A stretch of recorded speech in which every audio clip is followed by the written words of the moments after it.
Good morning, good morning, good morning.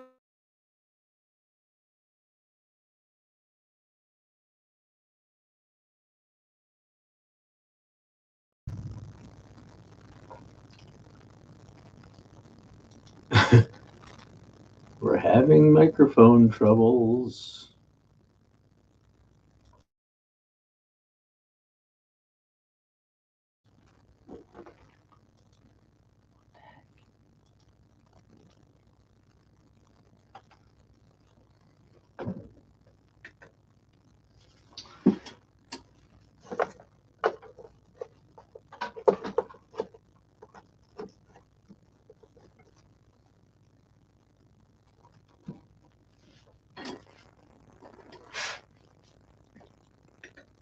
This is why you test your microphone before every single episode.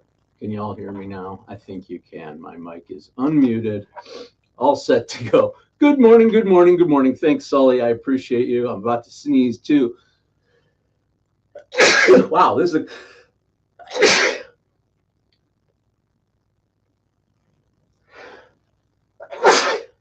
super solid start to our live stream this morning. I hope you're all entertained as all heck.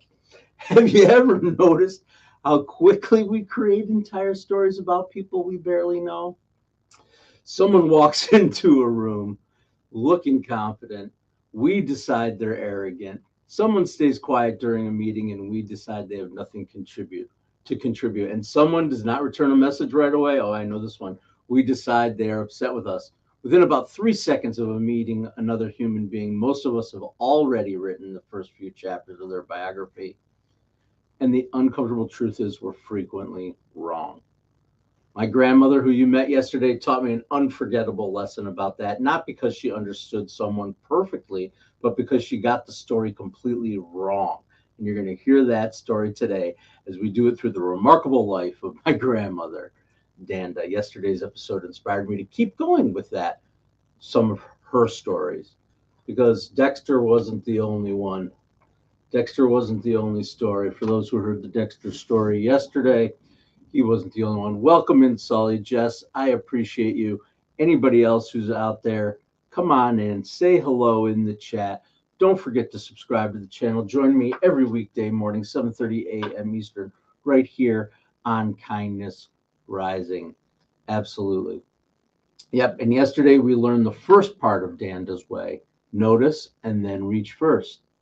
Today we're adding another step. Stay curious, because the person standing in front of you is almost always more interesting than the story that we've invented in our head about them.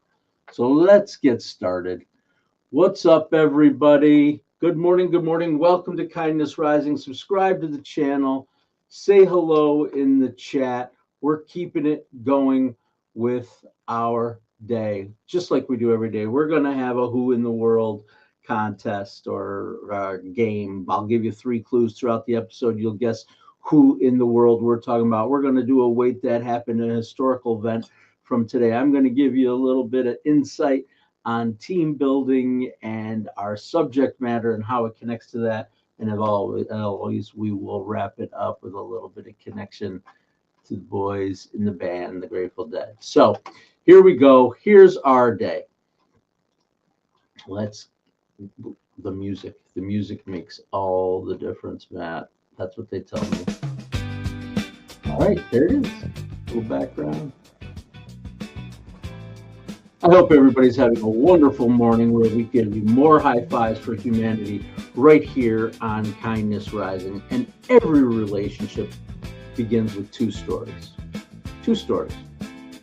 The one we create in our mind and the one that's actually true. We look at someone's clothes, their job title, the expression on their face, their accent, their politics.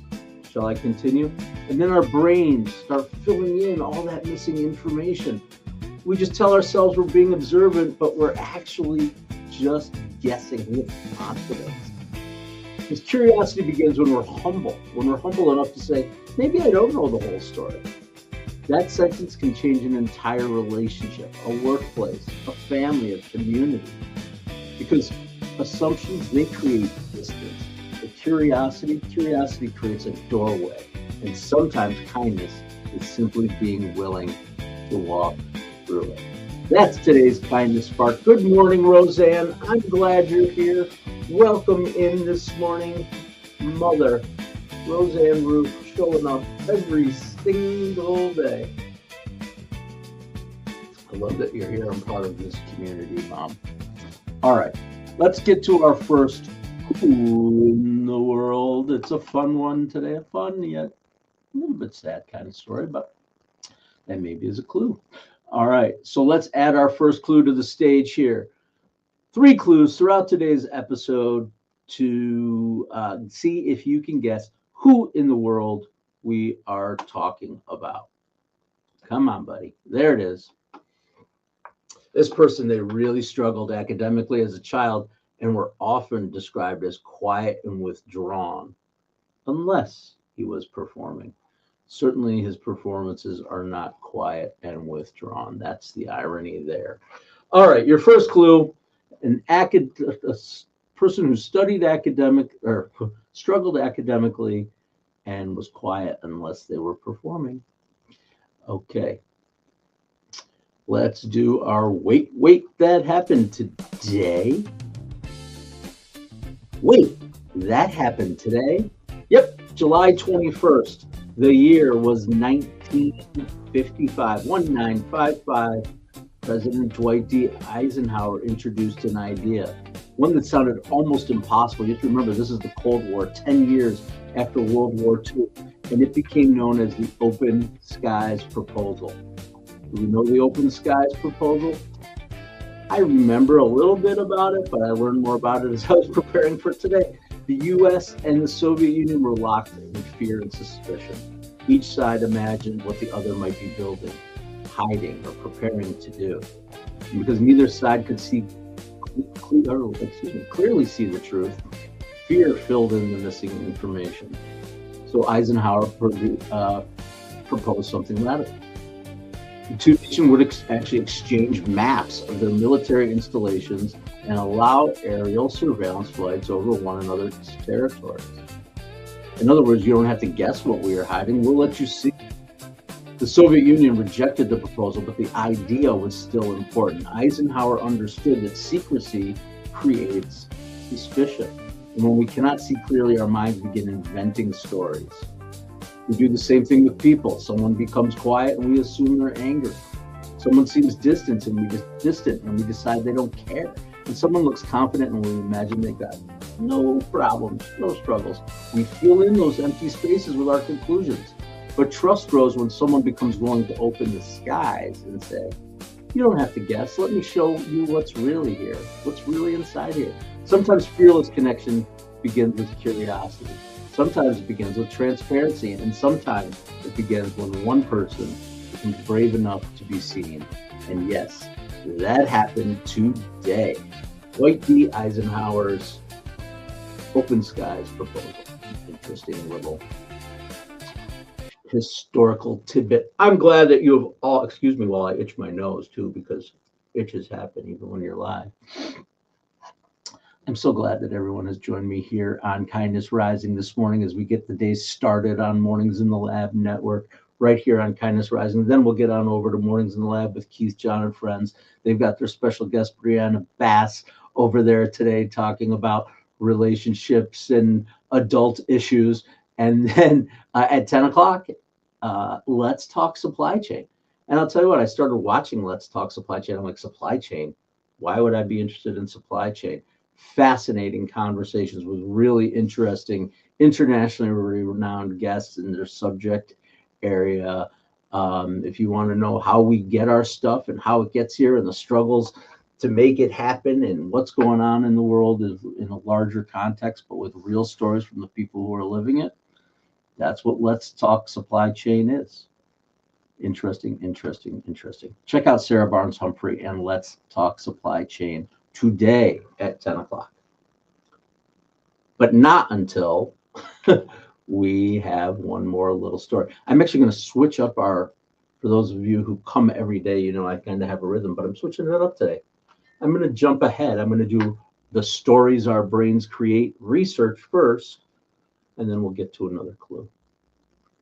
Here's the thing. Our brains are constantly trying to make up sense of incomplete information. Few details we notice, and immediately we start making those explanations, those stories. Someone looks away while we are speaking, and we assume they're bored. Someone gives a short answer, we assume they're angry. Someone disagrees with our idea, and we assume they don't respect us. The brain does this quickly because uncertainty can feel uncomfortable or threatening.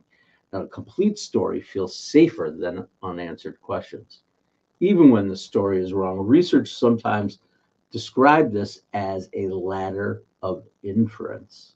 That's our big term for the day, ladder of inference. We observe something, we select a few details, we attach meaning to them, make assumptions and draw conclusions, and we act as if that conclusion is a fact.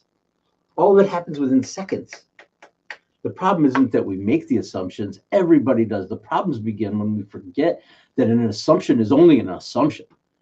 But fearless connection, that requires us to climb back down that ladder. What did I actually observe? What meaning did I add? What else could be true? What question could I ask? That's where curiosity becomes more than politeness. It becomes a discipline on the ladder of inference. And that's today's research moment. Okay, back to our clues. Yes, the IMC. You got it, buddy. Sully, I appreciate you. You do have that historical. You have a degree in history. I know you have a lot of historical knowledge. I know that. I forget. But I appreciate your comments and the context that you often give, Sully. Thanks for being here every day. Who in the world? Clue number one. Our dude struggled academically as a child and was often described as quiet and withdrawn unless he was performing. The irony.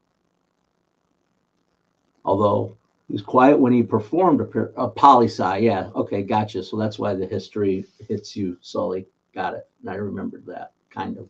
History, poli-sci, they're connected. All right. Our man, although was quiet and shy, he also was quiet and shy, apparently not shy, on the streets of New York City as a mime before becoming famous. All right. That is our second clue. Second clue. Maybe people have guesses at this point. I don't know.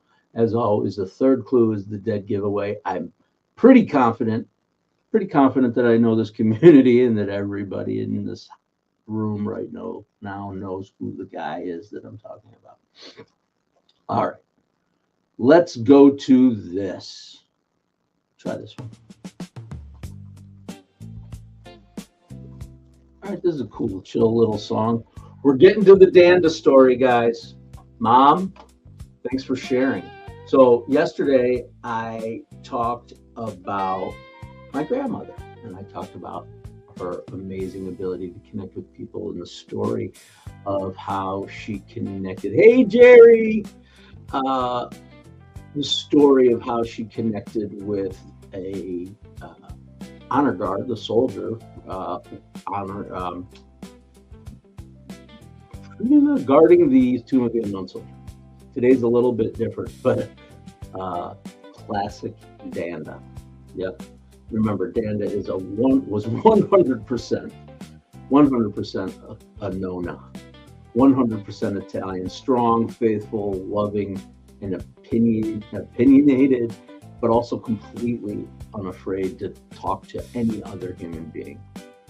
And by the time this story happened, Danda was probably in her 80s by now. She's a devout Catholic, and every day she watched a mass, Catholic mass on television, broadcast on EWTN, one of the largest Catholic television networks in the world. Every day she watched this mass. She started to recognize the people in the pews. This woman, and she noticed every day this woman sitting in the front row wearing a lace head covering. They call it a mantilla. Day after day, the woman's sitting there, and one morning, Danda noticed something. There was a little tiny hole in the lace of this woman's head covering. Most of us probably wouldn't even have noticed it, and even if we did, we'd just go, oh, well, she's got a hole in her covering. But Danda noticed people, and then she acted. That whole bothered her. Not because she thought it looked bad, but because she began imagining the woman's circumstances. She couldn't afford one. Maybe she was embarrassed by the hole, but could continue wearing it because she had no other choice. My grandmother didn't know this woman. She didn't know her name or her story. She only saw someone sitting in the front row of a church wearing a veil with a hole in it. And from that single detail, Danda created a biography of this woman. But what she also did was she actually wrote a letter to the TV station explaining that she watched the mass every day, and she described that woman in the front row and the hole in the veil, and she asked whether she could send the woman a new veil.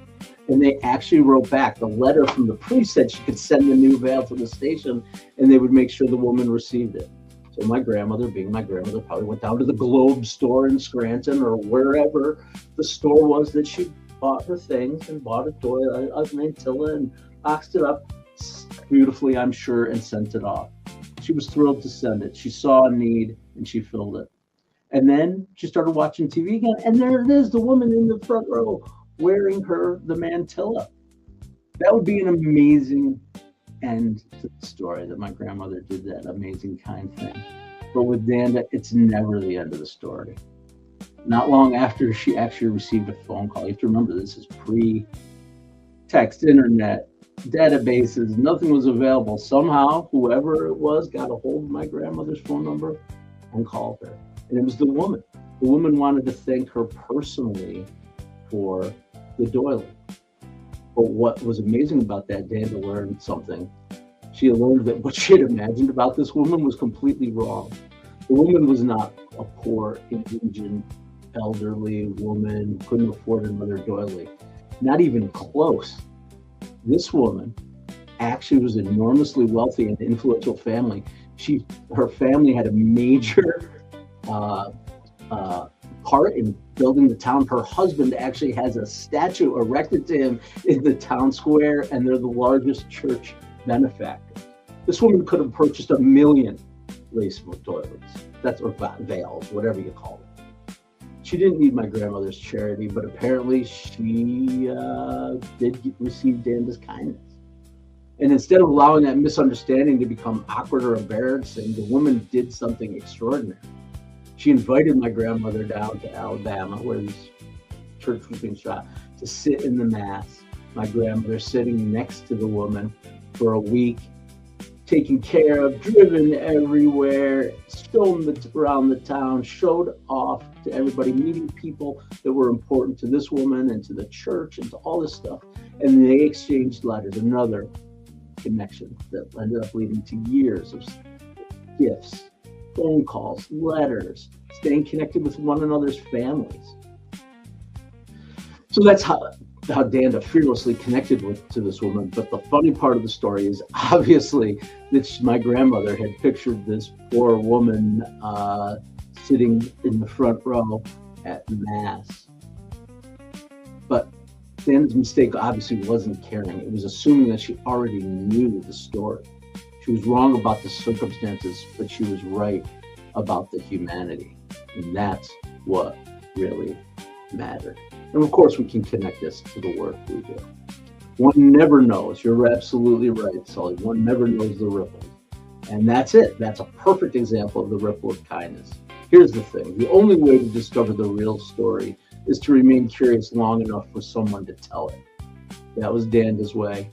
Notice, reach, stay curious, and when the unexpected invitation arrives, say yes. That was it. She said yes, and she got treated to an amazing experience. Thanks, Mom, for sharing that story and others of Danda.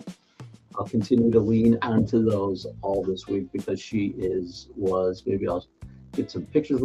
Apparently, it's Danda week here on Kindness Rising, and that's okay. It's part of who I am. It's part of what made me who I am, and built my story, part of my story, and the inspirations and the models that I have followed in my life. And I've got great Danda stories of my own. I actually had the chance to live with Danda for a summer as a 20-something, and it was special for sure. All right. Do you guys think I forgot about our kindness spotlight? I never forget about the spotlight. We're going to do a quick spotlight, then we'll get to our last clue, And we'll see where we go from there. All right. Kindness spotlight, because we always, every single day here on Kindness Rising, highlight good organizations, good people doing good work in the world. And today is no different. I didn't put the website up, but an organization we've talked about before, and it just makes sense for today's topic: Letters Against Isolation. The organization began with a simple idea. You write a friendly handwritten letter to an older adult who might be feeling isolated. No complicated programs, not perfect words, just one person taking the time to remind another person that you have not been forgotten. Yep. In April of 2025, this organization celebrated the delivery of its 1 million letters. The thing that's cool too about them is that they insist on real physical letters, something a person can hold, reread, display, return to on a lonely day, because a handwritten letter carries more than words. Absolutely. It carries connection. It begins with a conversation, and it carries smiles with it too. That's Letters Against Isolation, and that is common sense.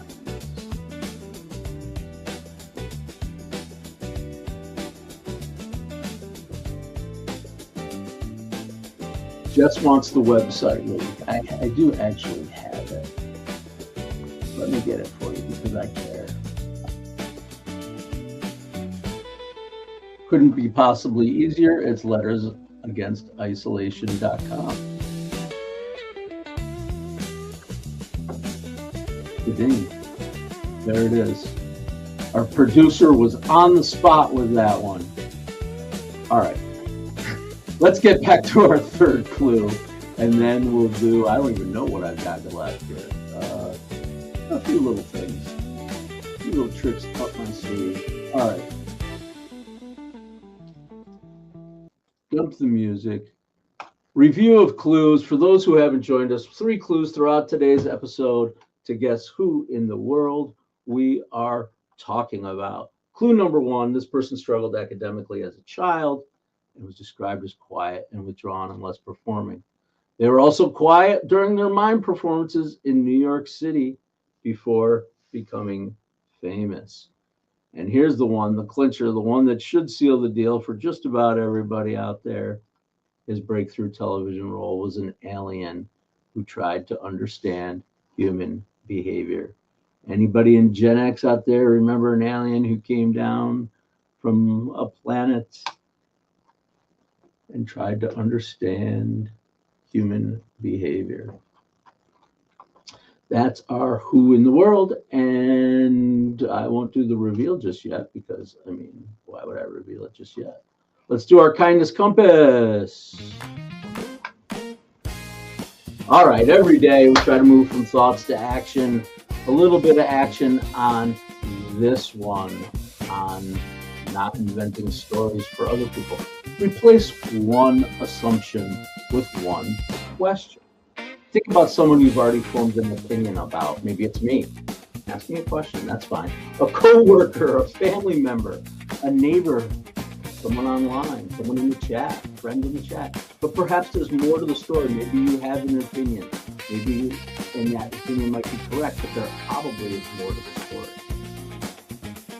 What did I actually observe about a person? What meaning did I add, and what else might be true? Those are questions you want to ask yourself. You don't have to interrogate everyone. You don't even have to force vulnerability, right? That's not what we want, forceability or vulnerability. We simply have to leave enough space for the interpretation to be wrong, to notice, to reach, to stay curious. This connection doesn't begin when we completely understand another person. It begins when we become interested enough to at least try. Nanoon. Did he have a hand symbol too? I'll dump the music here. Yep, Robin Williams. Robin Williams is the answer. Nanu. Nanu. All right, I'm sorry. I'm trying to get to my little. See, I told you I was going to mix things up, and I got myself mixed up. That's what happens when we try to mix things up. All right. Yep. Okay, let's see what's happening in the comments. So we've got Robin Williams, we've got Mork, Nanu Nanu, Robin Williams, Mork of pork.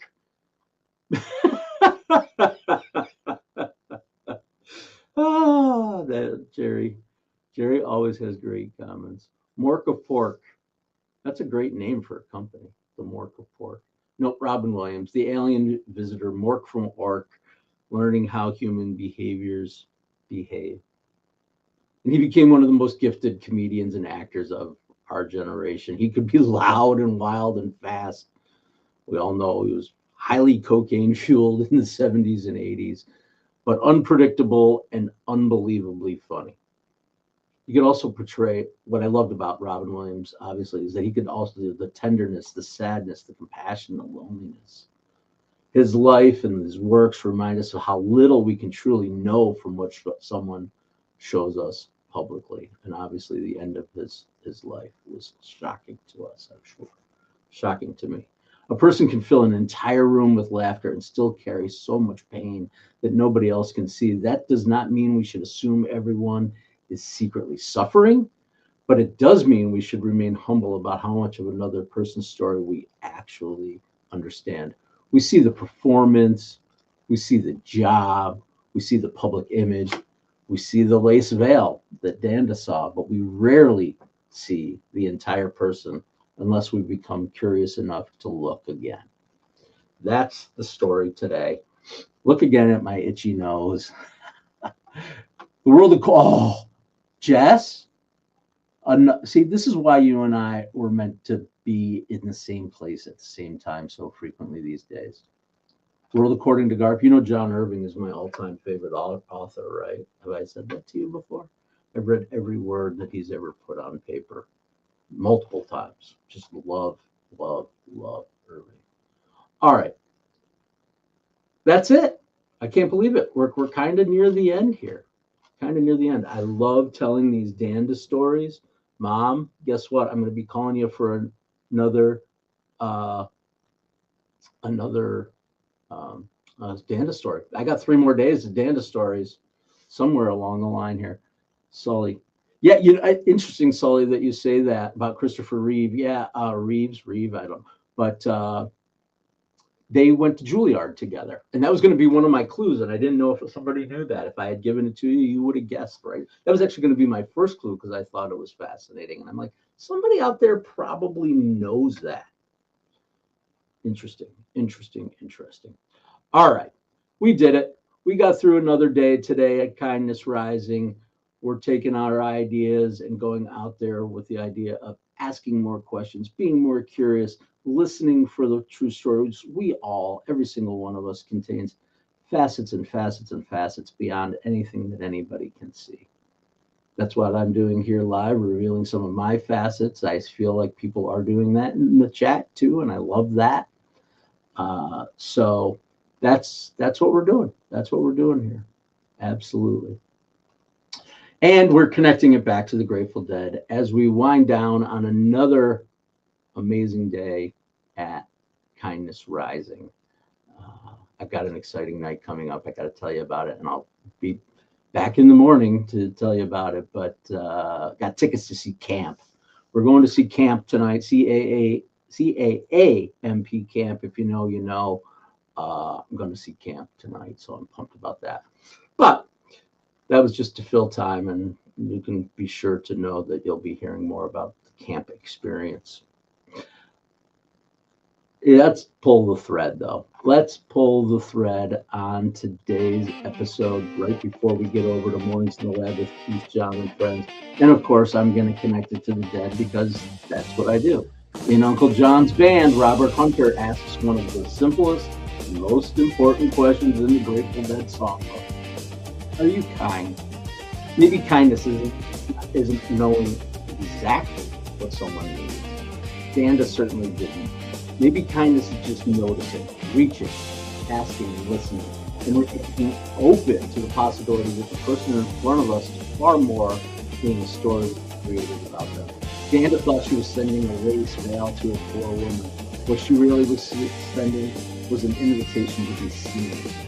And what came back was an invitation to friendship, Tomorrow we'll continue more with Danda's way, because reaching first can begin a connection. Curiosity can deepen it, but relationships only become meaningful when someone decides to keep showing. That's it. That's Kindness Rising for today. Until tomorrow, stay uncommon.